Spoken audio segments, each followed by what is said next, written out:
Hello, beautiful soul, and welcome to Becoming the Sun with Jowita. This is a podcast where we talk about all the ways we can illuminate our lives and the lives of others through empowering topics such as consciousness, overcoming obstacles, energy healing, honoring our intuition, self-love, metaphysics, and much more. My intention with each episode is to open your heart and mind to new ideas and perspectives to ultimately help you view life from a lens of love rather than fear. Thank you for being here, and let's dive in. Hello, and welcome. Oh my goodness, this is actually happening. I am so happy and excited and grateful that you're here. I am Jowita, your host. Once again, welcome to Becoming the Sun with Jowita.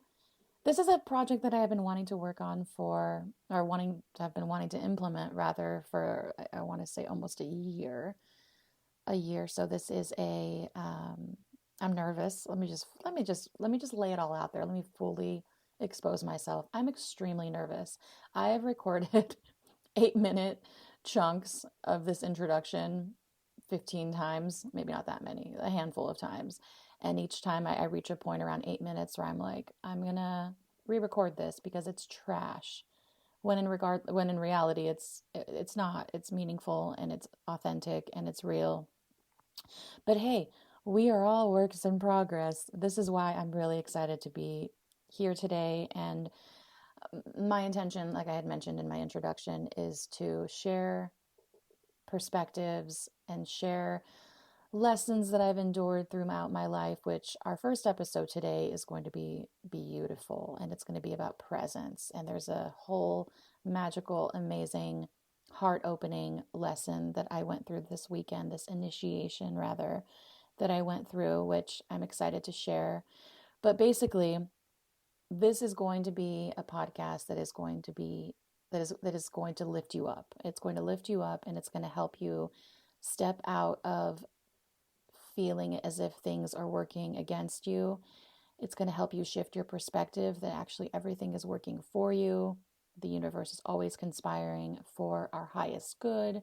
Even in the midst of pain, there is always beauty and there are always lessons. So let's just dive in.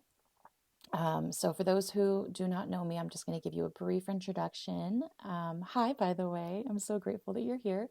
My name is Jowita. I am 39 years old. I live in Arizona, in the Valley, specifically rather Northwest Valley. I love this state so much. Just yesterday, actually, I got to explore a city that I actually lived in Tempe, but I haven't visited in almost a year.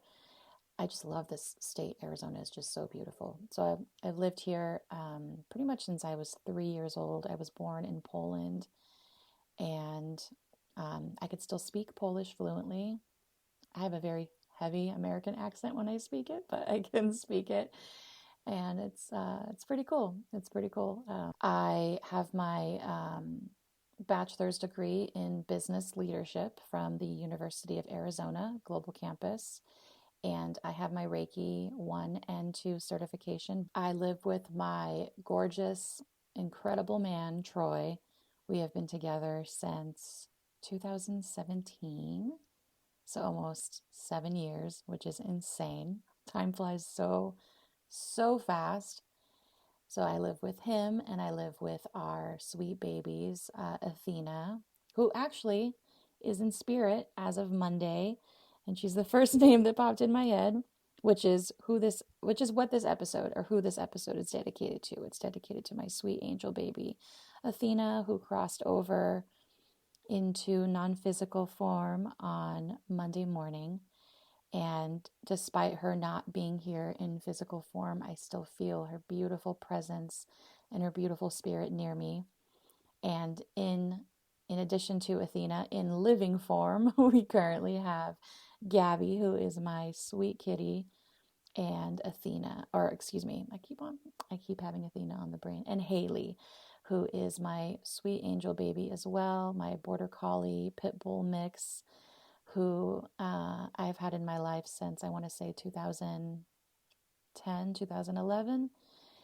Yeah, my sweet baby girls. Both of them are a little bit, they're older, they're in their sunset years. And boy, I am really excited to get into the lesson that I received this weekend from Athena. So let's dive in. So before the whole situation of this weekend, I have been really wanting to start this podcast. So last week I recorded the introduction. I tried to take notes and be like, okay, what's this first episode going to be about? And I thought to myself, presence.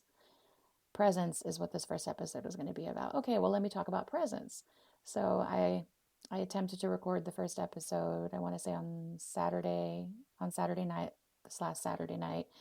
And I would, get 8 minutes in and just kind of stop and not really know what else to talk about.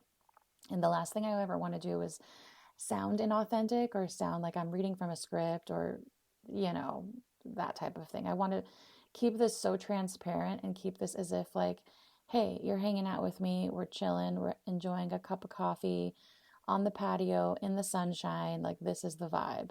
So I'm like, all right, I'm not going to record this anymore. I can't talk about presence. I'm not even being present because I'm overanalyzing every single thing that I'm saying and getting in my head about it and just being really, unkind to myself with, oh God, Jowita, you're stammering all over yourself. You're not getting to the point. You're going in circles, all the things. So I put a pin in it. And what had happened the remainder of the weekend is Athena's health began to rapidly decline. And I should just also go back and say, we received a diagnosis from the vet on Saturday morning. So I think it was on Friday that I was attempting to record this. That's correct, on Friday. So, I've been monitoring her behavior, and, on Saturday morning, I decided I should take her to the vet because she was acting kind of funky. She really didn't seem to have much interest in her food. Her behavior was a little different. She was a lot more calm, seemed a lot more tired. She was shaking a little bit, all the things that we as mommies and daddies of our sweet fur babies acknowledge because we become attuned and intuitively connected to them. So we learned that she had kidney failure after a blood test on Saturday morning. And since that moment, things pretty much declined pretty rapidly. And we made the decision on Monday to set her free and to assist in her crossing over to the other side. But what she gave me through the whole weekend was the gift of presence, because I knew I only had a little bit of time left with her. I wanted to be as present as possible. I didn't want to worry about the future or be dwelling in the past. I was by her side, snuggling her, loving on her, giving her the belly rubs, giving her the sweet little massage on her little head, kissing her sweet little head, singing to her, channeling Reiki. I was channeling Reiki through her sweet little body, even though I knew there wasn't much healing that I was able to do. I wanted to make her as comfortable as possible, and if I could channel in some light and some love into her sweet little body to assist with her transition, that was the ultimate gift. So that's what I did. I laid rose petals around her while she was resting. And yeah, on Mondays when we took her in, and they were so loving and sweet, and she went peacefully and she was not in pain. But going back to presence, it's an interesting thing. It's an interesting thing. And there's a particular spiritual teacher that had really opened my eyes and cracked open my heart when I read their book. And their entire book is basically presence. I'm referring to Eckhart Tolle, his book, The Power of Now. Have you read it?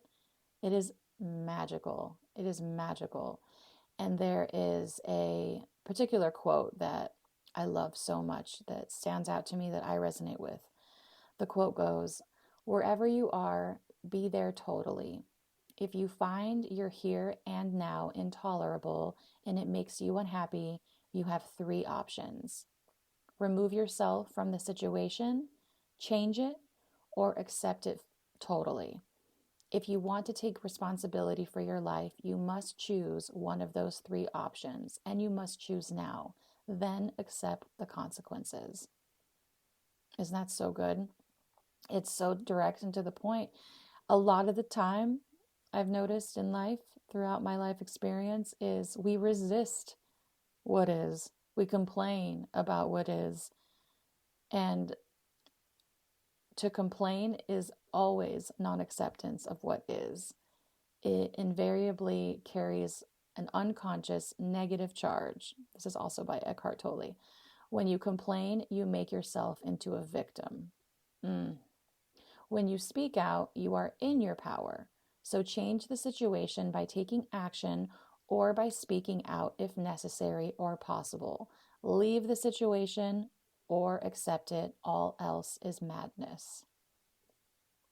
Isn't that great? So to me, what that means, if I'm applying it to my weekend, is I could either wallow in self agony and complain and be distraught and let my emotions run amok after learning that Athena had a very limited time left, that her organs were essentially in shutdown, her kidneys were shutting down. Or I could have accept it and accept the situation as it is and the subsequent consequences and be there totally. And that's what I did.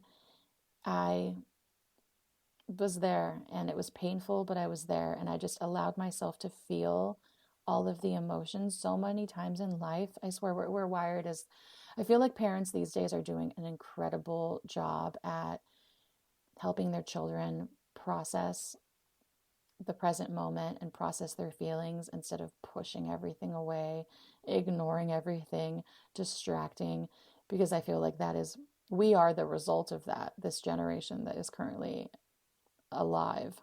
I'm 39, and not to say anything, negative about my parents, because I know that they did the absolute best with the knowledge they had, but I wasn't taught this stuff. As when I was younger. I was taught to suck it up and to not really talk about things, and it is what it is. This is life, and life is hard. What are all the things that we were programmed when we were younger? Life is difficult.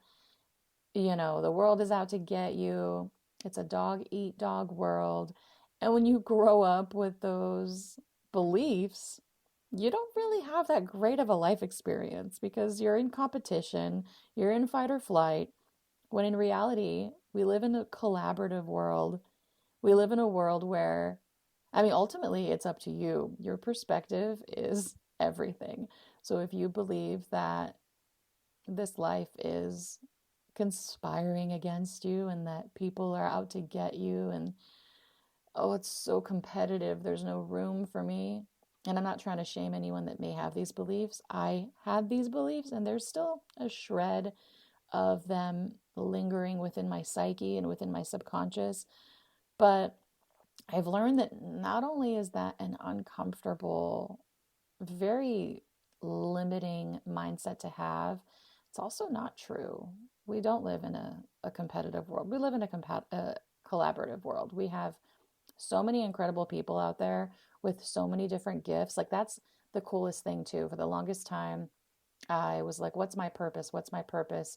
We all ask this question, right? The existential crisis of, what is my purpose on this earth? What am I meant to do? This person is doing this. Why can't I do that? This person is doing that. The fact of the matter is that we are all so uniquely perfect. We are all little drops of water in an ocean of miraculous, incredible magic. We all have our own beautiful signature to add to the world. And just now, at this age of 39, I'm really beginning to believe that. I'm beginning to believe that I don't have to fight or struggle or prove myself to anyone. You don't have to prove yourself to anyone. Boo. You are incredible as you are. You are incredible as you are, and you have so many gifts and so much light. Just in case you needed a reminder, so much inside of you. And to be in the present moment and to practice presence is where your power lies. Going back to another gorgeous teaching here from Eckhart Tolle, your entire life only happens in this moment. The present moment is life itself. Yet, people live as if the opposite were true and treat the present moment as a stepping stone into the next moment, a means to an end. And how many times do we go through situations like that? Just even, for example, let's say washing dishes. It's one of my dreaded household tasks. I really don't like washing dishes. But why is that? Because it's monotonous and repetitive? Or is it because I'm using that as an opportunity to allow my mind to derail itself and to, your thoughts, cause your thoughts to meander, versus using your dishwashing or any other chore that you may not like to do as an opportunity to be present? And what does presence mean? So let's just use the example of washing dishes. When you're washing dishes, instead of thinking about what you need to make for dinner or overanalyzing a conversation that you may have had with your spouse or your partner or a friend, or something that you said in the fourth grade during a presentation that made your face turn red, or some nonsense from the past that doesn't really serve you anymore, that is when you're out of presence. When you can tune in to the present moment, like, ooh, feeling the warm water from the faucet on your hands, smelling the delightful aroma of the dish soap, playing with the foam in your fingertips as you're washing, with dish soap, washing your dishes, feeling the weight and the smoothness of the plate or the bowl that you're gently and gingerly placing into your dishwasher, to the sound, the soothing sound of water as it cascades over your hands, over the plate. Isn't that beautiful? If you could just take your mind from wherever it is and focus it, hone in on the present moment. There's also another teaching here. I have a couple notes in front of me. When you get into your car, shut the door and be there for just half a minute. Breathe, feel the energy inside your body, look around the sky, the trees. The mind might be telling you, I don't have time, but that's the mind talking to you. Even the busiest person has time for 30 seconds of space. And that is the biggest, most massive lesson that I learned from the power of now, is the fact that your mind is not, your thoughts are not who you are. You're not your thoughts. You are the one observing them. Isn't that good? Isn't that so good? Let me repeat that. You beautiful soul, are not your thoughts. You are the person observing them. Thoughts are just a byproduct of the human condition. and don't get me wrong, obviously I'm not saying that there's I'm not trying to multiple personalities, or it's a fact of you are, well, and we can even go back further even and say that you're not your body. You are a soul that is living inside of your body. You are a soul that is utilizing this meat suit, if you will, to express what you came here to express. We are all beautiful beams of light. That's what we are. And we're temporarily in these bodies to express what our soul came here to express. And we don't remember what that is, because when we incarnate, we forget entirely. But before we come to this earth, before we're born, I firmly believe that we have a whole team, a whole amazing team of spirit guides, of angels, of ancestors that are always with us. Always. You probably have around you right now a few of your own just chilling, hanging out, your spirit guides. And they're here for our highest good. And we meet up with them before we come in, and we incarnate, and we tell them, hey, these are the things I want to work out on during this incarnation. And spirit follows suit and is like, all right, I'll help you. I'll help you along your journey. You're not going to remember anything when you're born, because that's the whole point of being here. It's Earth School. We're here to learn, but we'll be here.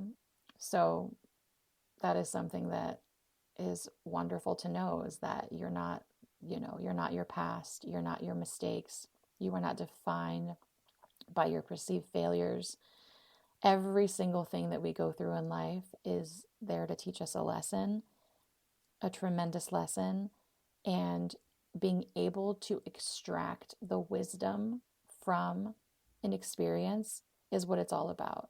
Not sitting in victim mode and complaining helped me really just sink in to the present moment, because when I did that, I just felt so much gratitude for her, and the moment was beautiful, even though it was heart-wrenching. It was a beautiful moment of being present, but also reflecting on, and obviously all the photos help.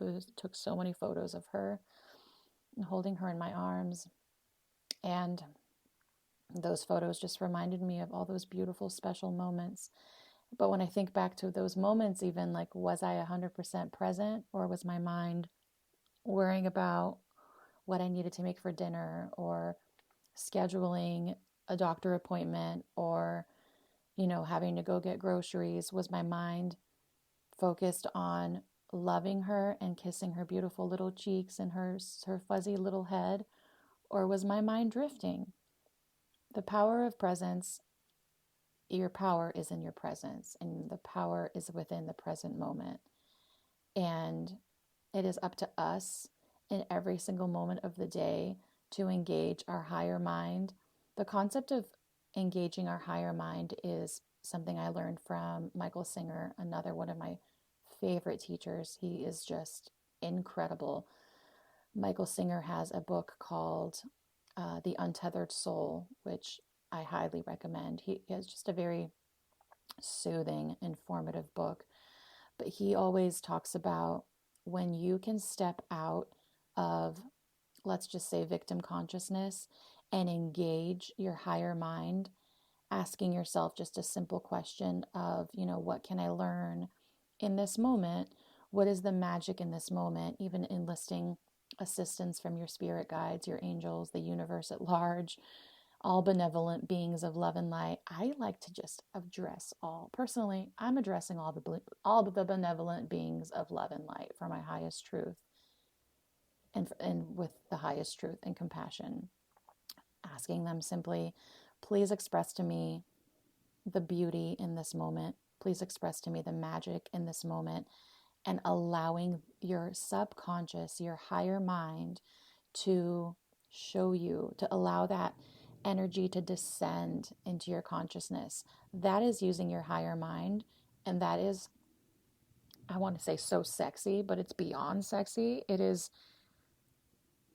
being so emotionally intelligent that you can take yourself out of self-inflicted pain, because that's what we do to ourselves. We inflict pain on ourselves.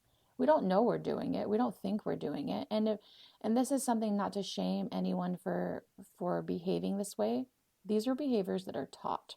These are behaviors that are passed down from generation to generation, because when we're babies, when we're children, we are like sponges. I was listening to Marie Manicherry the other day, speaking about how, according to psychologists, the human mind has already absorbed 75% of the beliefs that you'll have your entire life by the age of 5. You already have established how you feel about yourself, how you feel about the world, and it's all subconscious, because you're picking up from the people around you, your caretakers, your teachers, your siblings, everyone around you. You're a sponge. So don't beat yourself up or blame yourself if you find yourself in a pattern of, and this was me. I mean, we're gonna get into so much in this podcast, but I was on antidepressants from, oh my gosh, what year? I want to say 2009, 2010 to 2022. So 12 years. And why I'm sharing that with you is because I struggled immensely with negative thoughts, intrusive thoughts. And I was never taught how to go within and how to allow those thoughts just to dissipate on their own. I would latch onto them and I would ruminate, as we do, as because we're never taught otherwise unless we have conscious parents who are aware of this and can teach us. But yeah, I was on antidepressants for a very long time and birth control. Don't even get me started on that whole thing. But I'm off of everything. I only take supplements right now. Not trying to say that you should do the same thing. Obviously, follow the guidelines of your trusted physician or naturopath. But this is the journey that I have been on. And I can't even tell you how much more clear I feel. I feel like prior to getting on antidepressants, I felt like, yeah, I have the negative thoughts, but I was still able to be, there was like a level of like in control when I was taking the antidepressants. It was as if I was in a cloud. And the funny thing is I would go to my doctor and we talk about this. We talk about perhaps switching me to a different medication. I'd be asking her like the mechanisms behind antidepressants and how they work and how this, selective serotonin reuptake inhibitors actually work and what it's actually doing inside your brain. And the funny thing is she's like, yeah, doctors really don't know. Scientists don't really know how antidepressants work, but it prevents the reuptake of serotonin from it prevents your brain from reabsorbing the serotonin that it's naturally creating. So there's more serotonin. This is the elementary explanation that she gave me. But otherwise, what are the other things that are going on? So I'm so grateful that I have stopped taking them. I'm taking natural supplements now.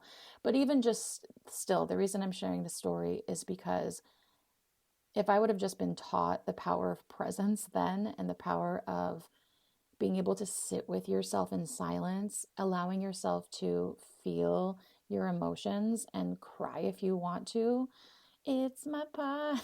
I'll cry if I want to. Sorry, I had to.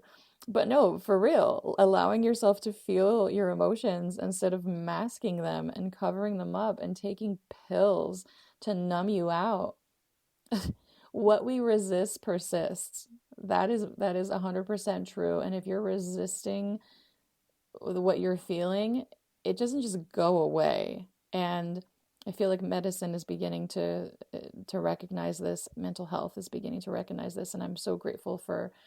I feel like we're going in a positive direction as far as becoming more attuned to our feelings instead of masking them. So I love that.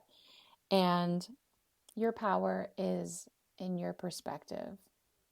Your perspective is in your power. However you want to say it, you are the master of your ship. You are the captain of your ship. You are the artist. Life is your canvas.